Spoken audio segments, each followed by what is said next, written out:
Assalamualaikum warahmatullahi wabarakatuh. Bismillahirrahmanirrahim. Pada video kali ini insya Allah kita akan membahas mengenai muamalah perserikatan, bagian musakoh. Sebelum dilanjutkan, silakan kalian klik dulu tombol subscribe-nya untuk mendukung channel ini menjadi lebih baik. Oke, langsung saja. Musakoh pengertian menurut bahasa yaitu penyiraman. Sedangkan menurut istilah ataupun terminologi, musakoh itu adalah kerjasama antara pemilik kebun dan penggarap, sehingga kebun itu menghasilkan suatu yang menjadi milik kedua belah pihak menurut perjanjian yang mereka buat. Lanjut ke hukum musakoh. Landasan pelaksanaan musakoh ialah sabda Rasulullah SAW yang diriwayatkan oleh Imam Muslim, yang artinya dari Ibnu Umar radhiyallahu anhu.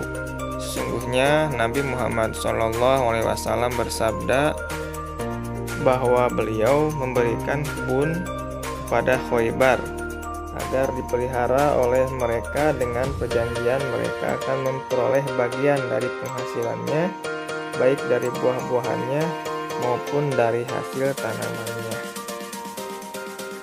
Jadi, merujuk kepada hadis tersebut yang diriwayatkan oleh Imam Muslim, hukum musakoh adalah boleh. Kemudian rukun musakoh.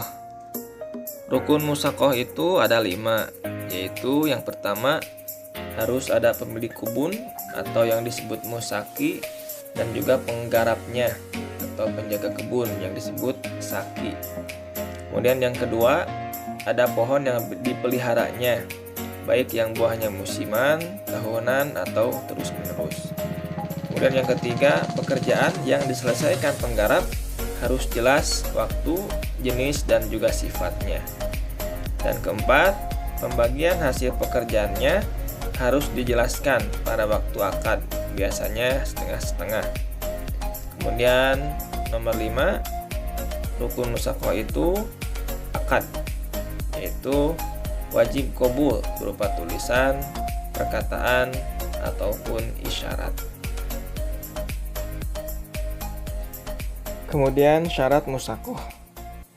Disyaratkan untuk sahnya musakoh kita memperhatikan hal-hal sebagai berikut ini, yaitu yang pertama, pohon atau tanaman yang dipelihara harus jelas, yaitu dapat diketahui oleh mata atau dengan sifatnya, karena musakoh ini tidak sah terhadap barang yang tidak jelas. Kemudian yang kedua, waktu pemeliharaan hendaknya jelas, misalnya setahun, 2 tahun, 1 kali panen, dan sebagainya. Karena musakoh ini merupakan akad yang pasti ya, bukan PHP, serupa dengan jual beli, sehingga akan terhindar dari kericuhan. Kemudian syarat yang ketiga, hendaknya akad dilaksanakan sebelum dibuat perjanjian, karena musakoh merupakan akad pekerjaan. Dan kemudian syarat yang keempat, bagian penggarap hendaknya jelas pembagiannya, apakah separuh, sepertiga, dan seterusnya. Itu harus dijelaskan dan juga harus disampaikan sebelumnya. Jadi supaya akad-akad itu bisa disahkan, supaya musakoh ini bisa diterima dan juga sah.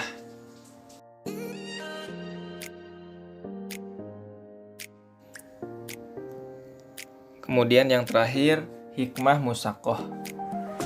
Hikmah musakoh yang pertama, musakoh ini bisa menghilangkan bahaya kefakiran dan juga kemiskinan. Dengan demikian bisa terpenuhi segala kekurangan dan juga kebutuhan. Kemudian hikmah yang kedua, terciptanya saling memberi manfaat antara musaki ataupun pemilik kebun, dan juga sakti ataupun yang merawat kebun.